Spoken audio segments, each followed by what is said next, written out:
আসসালামু আলাইকুম। টিভিপি story teller চ্যানেলে সবাইকে স্বাগত জানাচ্ছি। আজকে কথা বলব ডাকসু নির্বাচন নিয়ে। ডাকসু নিয়ে কথা বলার জন্য মনে হয় না যে সবার এই বিষয় নিয়ে কথা বলার প্রয়োজন রয়েছে। হয়তোবা আমারও এই বিষয় নিয়ে কথা বলার প্রয়োজন নেই। তারপরেও বাংলাদেশের একজন সাধারণ নাগরিক হিসেবে যখন আমি মনে করি যে এই বিষয়টা নিয়ে কথা বলা প্রয়োজন, আমার অপিনিয়নের আ দিতে পারি আমি, তখন নিশ্চয়ই দিতেও পারি। ডাকসু একটা বিশ্ববিদ্যালয়ের ছাত্র সংসদ নির্বাচন। আর সেই ছাত্র সংসদ নির্বাচনকে নিয়ে যদি পুরো দেশ মাতোয়ারা হয়ে যায় একটা বিশ্ববিদ্যালয়ের ছাত্র সংসদ নির্বাচন নিয়ে, এবং যদি মানুষ আরেকটু এগিয়ে গিয়ে বলে যে ডাকসু নির্বাচন আগামী দিনের রাজনীতির গতিপথকে নিয়ন্ত্রিত করবে, তাহলে তো মানে এটা তো এক অবিশ্বাস্য ব্যাপার যে এই ধরনের মন্তব্য কিন্তু মানুষ করছে। অর্থাৎ ডাকসুকে নিয়ে মানুষের অনেক অনেক অনেক বেশি হাইপ তৈরি হয়েছে, এবং মানুষের এটা কি এই যে মানুষের মস্তিষ্কে ডাকসুকে ঢুকিয়ে দেওয়া, এটা কিন্তু মিডিয়ার কারণে হয়েছে। মিডিয়াগুলো সেখানে ঝাঁপিয়ে পড়েছে। আর ফলে ডাকসু নিয়ে খুব বেশি মাতামাতি শুরু হয়ে গেছে। এখন আমরা দুটো দিক থেকে কথা বলবো। এক হচ্ছে গিয়ে ডাকসু আসলে কি? যতটা আমরা দেখছি, যতটা যেই একটা অনেকটা আ জাতীয় নির্বাচনের মতো করেই কিন্তু ডাকসুর প্রচারণাগুলো হচ্ছে, কিংবা তাকে নিয়ে মিডিয়া খুব বেশি ব্যতিব্যস্ত রয়েছে। তাহলে আ আমাদের আসলে সমস্যাটা আমরা কিভাবে ধরছি, আইডেন্টিফাই করছি, আমাদের জাতীয় সমস্যাগুলোকে কিভাবে আমরা দেখছি, সেটা কিন্তু খুব বেশি স্পষ্টভাবেই বোঝা যায় যে আসলে আমাদের চিন্তার দৈন্যতা রয়েছে, এবং আমরা আমাদের মূল সমস্যাগুলো নিয়ে আমরা কথা কিংবা কাজে কোনোটাতেই আমরা নেই। বরং আমরা কিছু ঐচ্ছিক বিষয় রয়েছে যেগুলো নিয়ে আমরা খুব বেশি মাতোয়ারা করি, হৈ-হুল্লোড় করি। ডাকসু নিয়ে যেভাবে এই যে গত কয়েক সপ্তাহ ধরেই কিন্তু ডাকসু নিয়ে যে মাতামাতিটা চলছে, সেটা কিন্তু দেশ সংস্কার নিয়ে কিন্তু হয়নি। অর্থাৎ ডাকসু হতেই হবে। ডাকসুর আ স কে দাঁড়ালো, কে প্রার্থী হলো, কে ভিপি, কে জিএস, কে এজিএস, এগুলো নিয়ে যেভাবে মাতামাতি হয়েছে, কিন্তু গত ১ বছরে, অর্থাৎ আ ৩৬শে জুলাইয়ের পরে যে সময়টা ১ বছর, সেখানে কিন্তু আমরা দেখিনি দেশ সংস্কার নিয়ে এত বেশি মাতামাতি হতে আমরা দেখিনি। সংস্কার কমিশনের প্রস্তাবনাগুলো নিয়ে আমরা দেখিনি যে মাতামাতি হতে। কিন্তু এটা নিয়ে হচ্ছে। হ্যাঁ, অনেকে, আমার যে ২ নম্বর পয়েন্ট, অনেকে বলতে পারেন যে হ্যাঁ, জুলাইয়ের যে অভ্যুত্থান হয়েছিল সেখানে ঢাকা বিশ্ববিদ্যালয় নেতৃত্ব দিয়েছিল।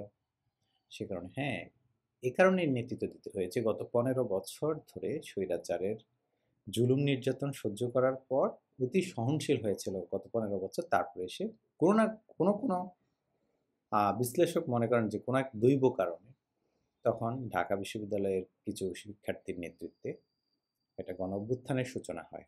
সেখানে সারা দেশের স্কুল, কলেজ, পাবলিক, প্রাইভেট ইউনিভার্সিটির শিক্ষার্থী, মাদ্রাসা শিক্ষার্থী সবাই সেখানে ঐক্যবদ্ধভাবে নেমে পড়ে। তো এই যে মানে আমরাই যদি চাই যে বাংলাদেশে বিশ্ববিদ্যালয়গুলো এই রাজনীতির সাথে লেগে থাকুক, এবং স্বৈরাচার দমনের জন্যই শুধু বিশ্ববিদ্যালয়গুলোকে কাজে লাগানো হোক, তাহলে ঠিক আছে। তাহলে ডাকসু নিয়ে মাতামাতি করাটা একেবারে যৌক্তিক। আর যদি আমরা চাই যে না, বাংলাদেশ তার পূর্ণ বন্দোবস্ত থেকে বেরিয়ে এসে একটা নতুন পথে পা বাড়াবে এবং এক নতুন সম্ভাবনার বাংলাদেশ হিসেবে প্রতিষ্ঠা পাবে, তাহলে কিন্তু এই একটা বিশ্ববিদ্যালয়ের ছাত্র সংসদ নির্বাচনে এত বেশি হইচই হৈ-হুল্লোড় করার কোনো অবকাশ নেই। আমরা আরেকটা বিষয় এখানে দেখতে পাই যে এখানে এই দুটো দৃষ্টিভঙ্গি আমরা আপনাদের সাথে শেয়ার করলাম। আরেকটা বিষয় হচ্ছে যে যারা প্রার্থী রয়েছেন, এই প্রার্থীরা কিন্তু রাজনৈতিক দলের সাথে সম্পৃক্ত। কিছু আছেন যারা রাজনৈতিক দলের সাথে সম্পৃক্ত না, কিন্তু তারা কোনো না কোনো একটা আদর্শের সাথে সম্পৃক্ত। অর্থাৎ নিরপেক্ষ বলতে আসলে এখানে কেউই নেই। আর নিরপেক্ষ আসলে মানুষ হতেও পারে না। কাজেই নিরপেক্ষতার যেমনিভাবে একটা পক্ষ, তেমনিভাবে অন্যান্য রাজনৈতিক দলগুলোর তো পক্ষ রয়েছে।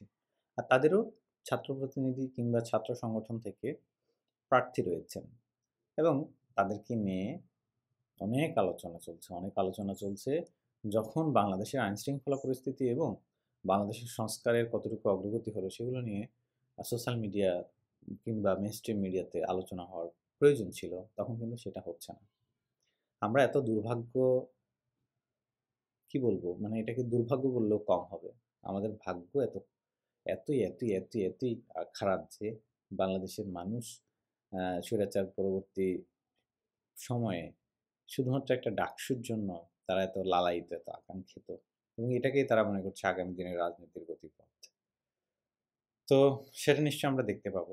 কি গতিপথ?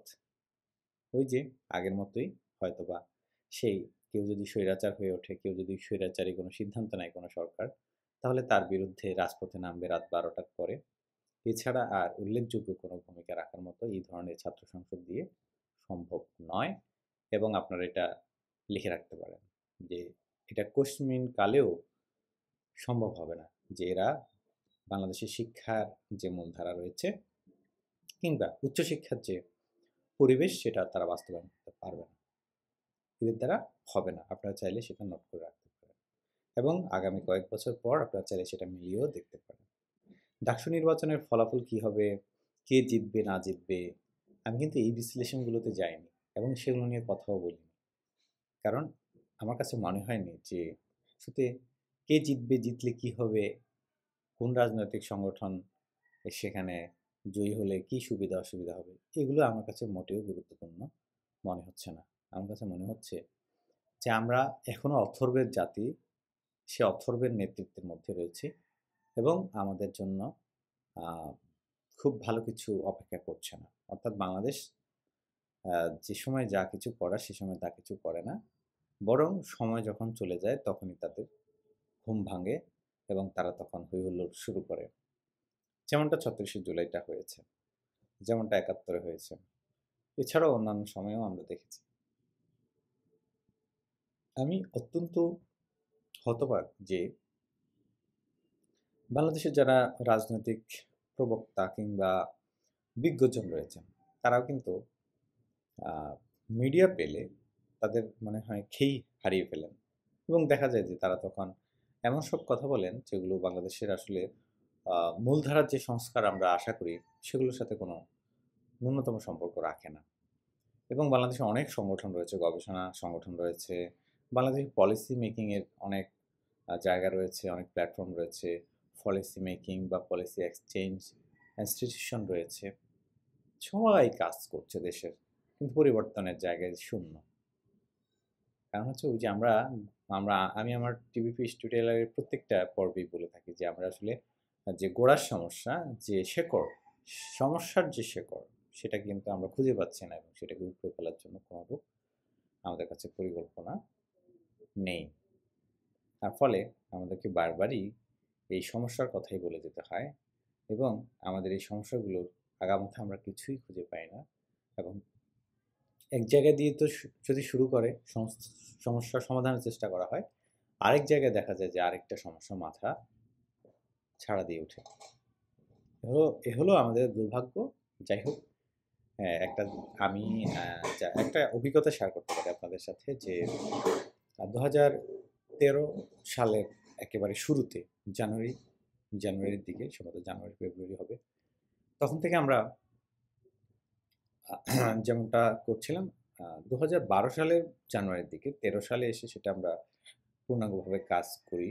আমরা তখন স্কুলে পড়ি, তখন আমরা বাংলাদেশ স্টুডেন্ট পার্লামেন্ট তৈরি করি এবং সেখানে আমরা প্রায় ভারতীয় ছাত্র সংসদ সহ পার্শ্ববর্তী বিভিন্ন দেশের, অস্ট্রেলিয়া, তারপরে ইউরোপিয়ান দু একটা দেশের ছাত্র সংগঠন বলতে রাজনৈতিক সংগঠন নয়, বিশ্ববিদ্যালয়ের যে ছাত্র সংগঠন কিংবা যে পার্লামেন্ট কিংবা যে ছাত্র সংসদ, তাদের কনস্টিটিউশনকে আমরা ফটোকপি করে সেগুলো নিয়ে অ্যানালাইসিস করে তারপর আমরা বাংলাদেশ স্টুডেন্ট পার্লামেন্টের জন্য একটা লিখি, সংবিধান লিখি এবং সেখানে আমরা কয়েক ধাপে প্রেসিডেন্ট নির্বাচন করি। তখন আমরা মুঠোফোনে SMS এর মাধ্যমে প্রেসিডেন্ট নির্বাচনের কাজ করতাম। তখন আমরা বারবার যে শিক্ষা প্রতিষ্ঠানে, আমি স্কুল পর্যায়ের কথা বলছি, বিশ্ববিদ্যালয় পর্যায়েটা আমি এখন তো দেখতে পাচ্ছি, গণমাধ্যমে শুনছি তাদের বক্তব্য। তাতে করে মনে হয় যে 2012-13 সালে আমরা স্কুলের জন্য যেভাবে ভেবেছি তার থেকেও ডাকসু নির্বাচনে যারা প্রার্থী রয়েছে তাদের ভাবনা চিন্তা অত্যন্ত দুর্বল। কেননা একটা স্কুল তার একটা বিশ্ববিদ্যালয় না। তো কাজেই একটা বিশ্ববিদ্যালয়ের জন্য যেই মানের চিন্তা ভাবনা থাকা প্রয়োজন, স্বপ্ন থাকা প্রয়োজন, সে মানে আমাদের এখানে নেই। কারণ হচ্ছে কারণ অনেকগুলো। আমাদের এখানে সিস্টেমটাই এরকম। আমাদের এখানে পদ্ধতিটাই এরকম। আমাদের এখানে চিন্তার পদ্ধতিতেই গলদ রয়েছে।